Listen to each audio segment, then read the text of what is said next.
ساری زندگی اس کے رزق میں بے برکتی نہیں آ سکتی۔ تو ان کی خدمت کو شعار بنانا اور ان کی خدمت کو سعادت سمجھنا، یہی عزتوں کا ظرف ہے۔ بلکہ ذرا غور کیجئے، صحاح میں روایت ہے، حضور علیہ السلام کی خدمت میں ایک شخص حاضر ہوا، عرض کی حضور میں آپ سے اذن جہاد طلب کرتا ہوں، جہاد پہ جانا چاہتا ہوں۔ تو جواباً ارشاد فرمایا احی والدہ کا، کیا تیرے والدین زندہ ہیں؟ قالا نعم، عرض کی ہاں حضور میرے والدین زندہ ہیں۔ قالا ففیہ ما فجاہد، کہا جا ان کی خدمت کر، یہی تیرا جہاد ہے۔ باپ فالج میں گرا ہوا ہے اور بیٹا تبلیغی چلہ کاٹنے جا رہا ہے، کوئی قبولیت نہیں ہے۔ ماں کو ضرورت ہے اور وہ تڑپ رہی ہے، بیٹے کو آوازیں دے رہی ہے، اور بیٹا پیر کے دربار پہ اپنی داڑھی سے جھاڑو دے رہا ہے۔ ماں باپ کو سخت ضرورت ہے اور بیٹا جہاد پہ گیا ہوا ہے، شریعت نے اس کی اجازت نہیں دی، اس کی حوصلہ شکنی کی ہے۔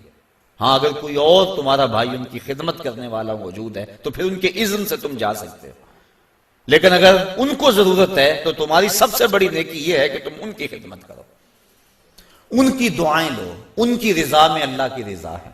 دیکھ لو حضرت اویس کرنی رضی اللہ تعالیٰ عنہ، صحابی نہیں بنے، حضور اپنی قمیض کے بٹن کھول کے لمبی لمبی سانسیں لیتے ہیں اور فرماتے ہیں مجھے یمن سے یار کی خوشبو آتی۔ کسی نے کہا حضور یمن تو اتنا دور ہی نہیں ہے، لوگ کہاں کہاں سے آگے آپ کو ملنے کے لیے، زیارت کے لیے، اتنا پیار آپ کا اس سے، تو وہ آپ کی زیارت کے لیے بھی نہیں آیا؟ تو فرمایا اس کی بوڑھی اور نابینا ماں ہے، اس کی خدمت اسے میرے حضور آنے سے روکے ہوئے ہے۔ تو جو والدین کی تعظیم اور عزت کرتا ہے وہ برکتیں پاتا ہے اور حضور کا محبوب بنتا ہے۔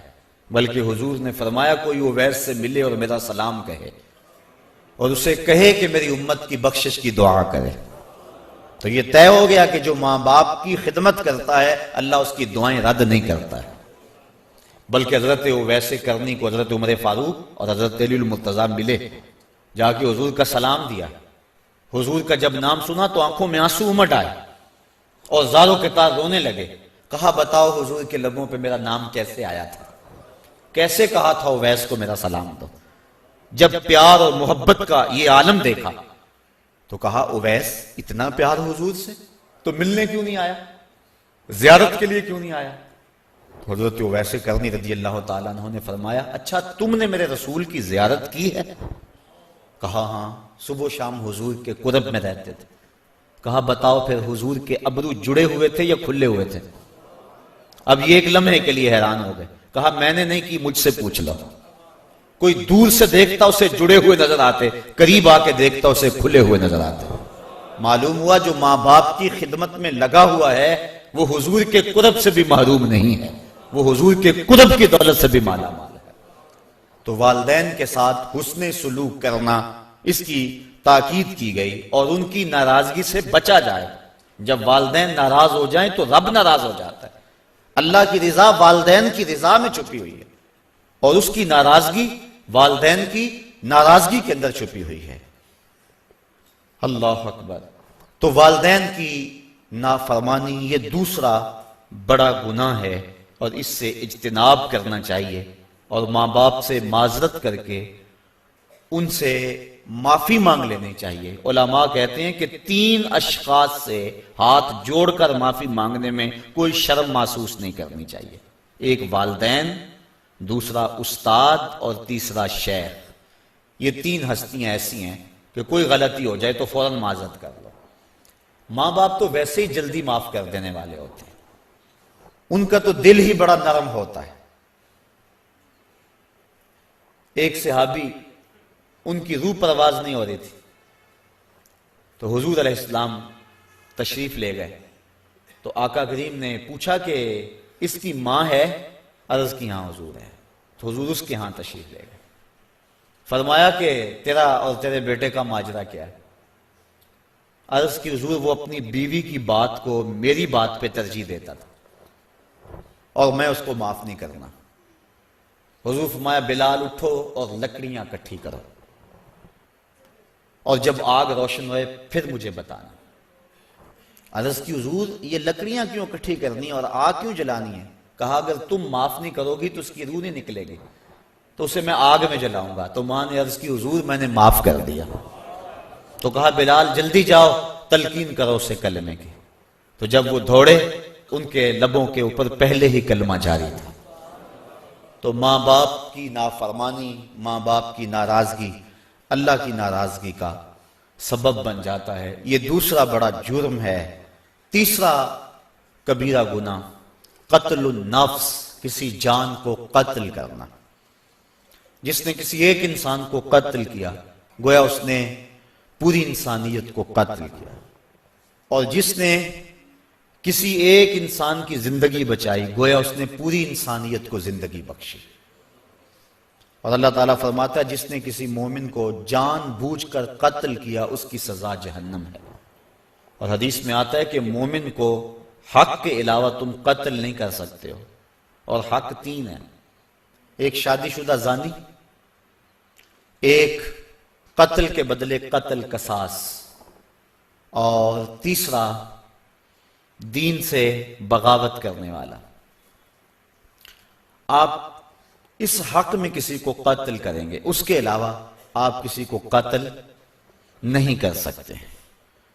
تو مومن کو قتل کرنا سخت جرم ہے، بلکہ حضور نے ارشاد فرمایا جب دو مومن آپس میں الجھ پڑتے ہیں اور ایک دوسرے کے ساتھ لڑتے ہیں تو قاتل اور مقتول دونوں جہنمی ہیں۔ عرض کی حضور قاتل تو جہنمی ہوا، مقتول کیسے جہنمی ہوا؟ فرمایا وہ بھی اپنے بھائی کے قتل کرنے پہ حریص تھا، یہ الگ بات ہے کہ اس نے پہلے اس کو قتل کر دیا، لہذا دونوں جہنمی ہیں۔